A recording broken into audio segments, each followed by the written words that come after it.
Japan और India की main बात ही है कि जी चाइनीज़ एक्सपेंशनिज्म को कैसे देखना है और खित्ते में एक पावर इक्विलिब्रियम किस तरह, ये कभी भी पावर इक्विलिब्रियम नहीं लेके आ सकते, ठीक है जी। और ना ही चाइनीज़ इनको खड़े होने देंगे कहीं पे। अब एक चीज़ तो है कि क्वाड एक फॉर्मल अलायंस नहीं है, ठीक है। हम लोग जो है वो मिलिट्री अलायंस नहीं है, डरते भी हैं कि लिया उसमें चाइनीज़ तो पंजाबी कहते हैं ओडोड पे ऑस्ट्रेलियंस कि अगर तुमने कोई गलती की तो हम तुमको नहीं छोड़ेंगे। अगर तुमने गलती की कि पुतिन के साथ अच्छे ताल्लुकात होने की वजह से किसी भी मिसकैलकुलेशन से इंडिया हमेशा के लिए बच जाएगा, मैं आपको बताऊं। जय हिंद दोस्तों, आज हम रिएक्शन देने जा रहे हैं डॉक्टर कमर चीमा जी के वीडियो पर। हम पूरा वीडियो कवर नहीं करेंगे, कुछ रिलेवेंट सेक्शंस पर ही रिएक्शंस देंगे। वो कह रहे हैं कि भारत चीन से डरता है और ग्लोबल साउथ में भारत को चीन एक्सेप्ट नहीं करेगा और बहुत सी बातें उन्होंने की है। देखते हैं ये वीडियो और साथ साथ हम इसका काउंटर भी करेंगे।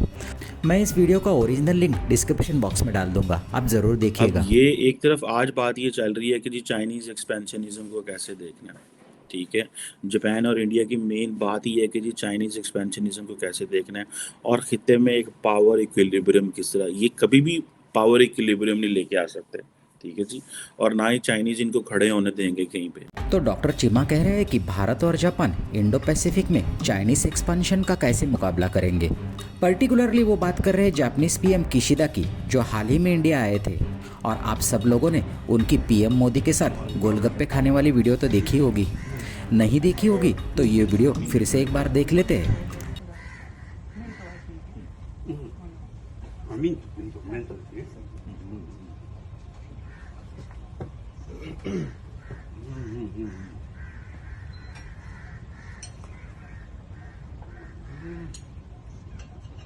Would you like some more? One more piece? Yes.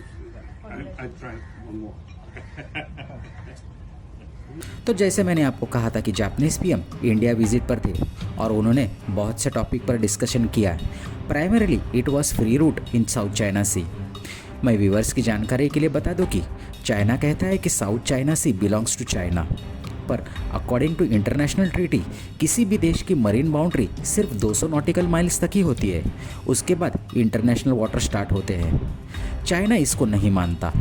इसी के अगेंस्ट इंडिया ने जापान, ऑस्ट्रेलिया और अमेरिका के साथ मिलके एक अलायंस बनाया है जो कि क्वाड के नाम से जाना जाता है। तो चाइना के एक्सपेंशन को रोकने के लिए India is committed and so is Japan. तो जापानीज पीएम ने भारत आकर 4 पॉइंट एजेंडा रखा है। Principle for peace and rules for prosperity, addressing challenges, multi level connectivity and extending efforts for security and safe use of sea to the air. तो जानते हैं भारत और Japan मिलकर चाइना को कैसे काउंटर करेंगे। क्योंकि चाइना बहुत सी कंट्रीज़ को लोन देता है फिर डेब्ट ट्रैप में फंसाता है। श्रीलंका का उदाहरण तो आपके सामने ही है।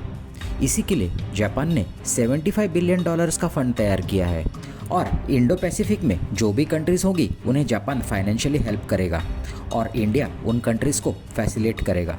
तो ये था चाइना को फाइनेंशियली कॉर्नर करने का रास्ता। लेकिन क्वेश्चन ये है कि ये किसी ब्लॉक में तो खड़े हुए हैं, किसी ब्लॉक में तो खड़े हुए हैं कि नहीं खड़े हुए, ठीक है जी। और ये जो चीज़ है, अब ये जो चीज़ है ये बड़ी इंपॉर्टेंट है। अब एक चीज़ तो है कि क्वाड एक फॉर्मल अलायंस नहीं है। तो दूसरा डॉक्टर चीमा कहते हैं कि क्वाड एक फॉर्मल अलायंस नहीं है। सर पहले तो आप ये बताएं कि क्वाड को आप एक इनफॉर्मल अलायंस किस तरह कह सकते हो। क्वाड कंट्रीज़ की मीटिंग्स होती है जब चारों देशों के हेड्स एक दूसरे से क्वाड समिट में मिलते हैं और एक दूसरे को एक्सेप्ट करते हैं। इसका मतलब है कि इट इज़ एन अलायंस। हाँ, आप ये कह सकते हो कि it is not an military alliance, पर गूगल की इंग्लिश डिक्शनरी में अलायंस का मतलब होता है अ ग्रुप, जैसे कि आप अपनी स्क्रीन पर देख सकते हो। एनीवेज आगे चलते हैं, ठीक है जी। एक इमर्जिंग जिसे कहते हैं ब्लॉक है, ठीक है जी, ऑस्ट्रेलिया, इंडिया, जापान। और बार बार ये भी कहते हैं कि जी हम लोग जो है वो मिलिट्री अलायंस नहीं है, डरते भी हैं। आप कहते हो कि सब चीन से डरते हैं, तो मैं आपको बता दूं कि भारत किसी से नहीं डरता। हम डट के मुकाबला करते हैं। अगर चीनों में दम होता तो अब तक भारत पर हमला कर चुके होते। गलवान तो आपको याद होगा ही। भारत छोड़ो, चाइना में अब तक इतना दम नहीं है कि वो ताइवान पर अटैक कर सके। नैन्सी पेलोसी का किस्सा तो आपको याद होगा ही। जब वो ताइवान जा रही थी तो चाइना ने कहा था कि we will shoot down Nancy Pelosi's plane. फिर क्या हुआ? नथिंग। चाइना सिर्फ बातें करता है और कुछ नहीं। Nothing on ground. चाइना से पाकिस्तान जैसे देश डरते होंगे पर भारत नहीं। चाइनीज़ तो कहते हैं जी ये एशियन नेटो है, ठीक है, क्योंकि उनको पता है कि आज ये इस ब्लॉक में, कल को जब कोई लिमिटेड स्केल का कोई मसला हुआ तो ये होगा, ठीक है। मैं अगले दिन एक डॉक्यूमेंट्री देख रहा था 60 मिनट ऑस्ट्रेलिया, उसमें चाइनीज़ तो और पंजाबी कहते हैं उड पे हैं ऑस्ट्रेलियंस कि अगर तुमने कोई गलती की तो हम तुमको नहीं छोड़ेंगे, अगर तुमने गलती की तो हम तुमको नहीं छोड़ेंगे। इस तरह चाइनीज़ छोटे मुल्कों से बात करते और आप ऑस्ट्रेलिया को छोटा मुल्क कैसे कह सकते हो? ऑस्ट्रेलिया की जीडीपी पता है कितनी है? इट इज़ $1.5 ट्रिलियन, पाकिस्तान से 5 गुना ज़्यादा। हैं। और ये मैं अमेरिका में मैं बहुत सारे लोगों को मिला हूँ, कुछ जिन लोगों को मैं मिला हूँ वो यही कह रहे हैं कि अमेरिका के अंदर दुनिया चाइना को कम जानती है, लेकिन चाइना जो है वो अमेरिका को ज़्यादा जानता है। That is a problem. इसी तरह मुझे लगता है इंडिया के अंदर लोग चाइना को कम जानते हैं, लेकिन चाइनीज़ इंडिया को ज़्यादा जानते हैं। सर ये जो चाइना के अंदर इंडिया को लोग ज़्यादा जानते हैं, ये जो वाला आर्ग्यूमेंट है ना, इसमें कोई दम नहीं है। ये तो इमरान खान वाला आर्ग्यूमेंट है, वो भी 7 बजे के बाद वाला। अब इंडिया इस क्वाड ग्रुप के अंदर तो नंबर 2 पे स्पेंडिंग पे अमेरिका के बाद, ठीक है जी।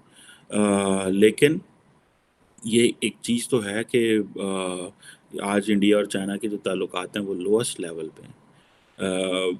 अब ये लेकिन इंडिया को एक बहुत बड़ा एडवांटेज मिलता है कि इंडिया के पुतिन के साथ अच्छे ताल्लुकात होने की वजह से किसी भी मिस कैलकुलेशन से इंडिया हमेशा के लिए बच जाएगा। मैं आपको बताऊं, या फिर कल को अगर मिस कैलकुलेशन हो भी जाती है तो बाद में पुतिन इंटरवेन कर सकता है।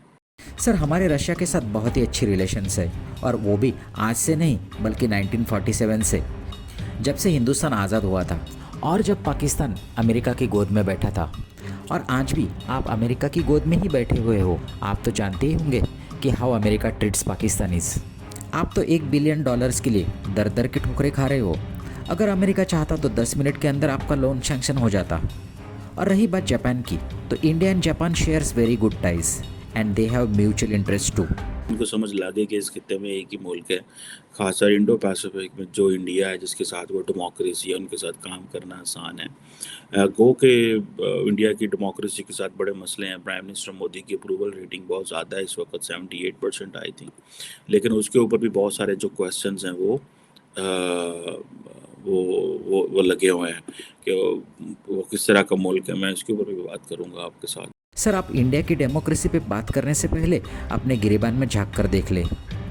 आपके यहाँ पता नहीं कितनी बार डिक्टेटर रूल आया है, और आज भी पाकिस्तान में आर्मी ऑपरेटेड सरकार चल रही है। सर आप कहते हो कि इंडिया किस तरह का मुल्क है, प्लीज़ बताएं किस तरह का मुल्क है? पाकिस्तान से तो बेहतर है।